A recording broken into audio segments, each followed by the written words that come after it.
महालक्ष्मी जी, देवाधिदेव महादेव भगवान शंकर, ब्रह्मादि और बड़े बड़े ऋषि मुनि शूरगण जिनकी महिमा का गान करते रहते हैं, पर रस की महिमा में प्रवेश नहीं पाते। कहीं आज तक ऐसा वर्णन नहीं मिला कि प्यारी जू और प्यारे जू के समीप इस रूप से किसी का प्रवेश हुआ हो। अगर ऐसे वृंदावन की रज का सेवन किया जाए, जो एक रजकण इतनी महिमा वाली है कि अगणित कामधेनु कल्पवृक्ष चिंतामणि के समूह को तुच्छ कर दे। काम गवि सुरद्रु चिंतामणि नगणिता नपि तुच्छयंती। तो आपको लगेगा ये कोई अलंकारिक शब्द बोले जा रहे हैं, ऐसा नहीं है, क्योंकि सबसे दुर्लभ वस्तु है जो कल्पवृक्ष भी नहीं दे सकता। प्रिया प्रीतम का प्रेम चिंतामणि भी नहीं दे सकती, कामधेनु भी नहीं दे सकती। कामधेनु कल्पवृक्ष चिंतामणि ये लोक परलोक ब्रह्मा की रची हुई सृष्टि की वस्तु दे सकती है, लेकिन श्यामा श्याम को नहीं दे सकती। श्यामा श्याम को वृंदाटवी प्रदान करती है। जब श्यामा श्याम मिल गए तो बकाया क्या रह गया? सब वैभव सब सुख चरणों में लौटता है। जब प्रभु से तदात्म भाव होता है, प्रभु में तन्मयता होती है, तो कोई लोक परलोक की ऐसी वस्तु सिद्धि ऐश्वर्य बकाया नहीं रहता जो चरणों में न लौटे। यदि तुम वृंदावन की रज का सेवन करने लगो तो कामधेनु कल्पवृक्ष और चिंतामणि के अगणित समूहों को तुच्छ करने वाली वृंदाटवी तुम्हें निहाल कर देगी, मस्त कर देगी, कोई चिंता नहीं रह जाएगी। क्योंकि यहां की रजकण प्यारीजू के श्री चरणों से स्पर्श की हुई है। ये ब्रह्मेश्वरादि सुदुरु पदारविंदो श्रीमत पराग, श्री लाडलीजू के गोरे चरण कमल का ये पराग है। वृंदावन की माथे पे धारण करना, शरीर में अभिषेक करना, अहोभाग्य अहोभाग्य।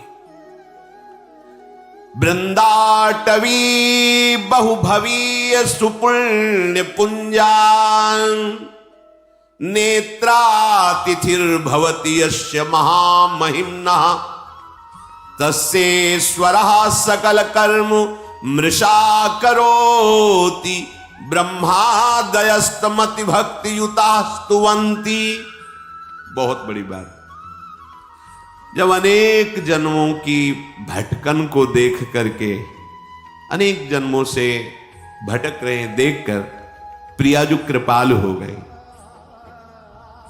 ऐसा क्या साधन बना हमसे जो हमको ये सौभाग्य मिला? साधन नहीं बना, कृपा हो गई। कृपा और साधन में अंतर है।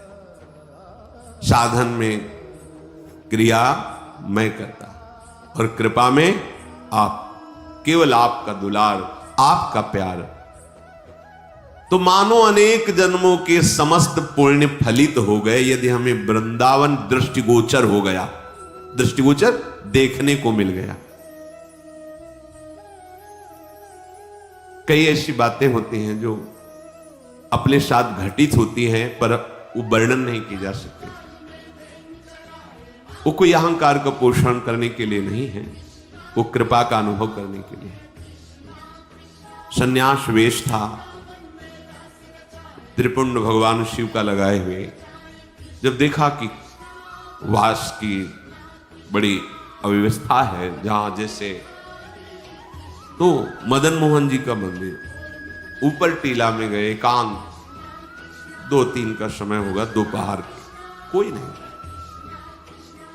बहुत रोना, पहली बार ऐसा आया कि ऐसा लग रहा था कि हृदय फट जाए। कुछ महीने हुए थे, लगा वृंदावन छूट जाएगा, क्योंकि हम किसी को जानते नहीं थे, कोई परिचय नहीं था।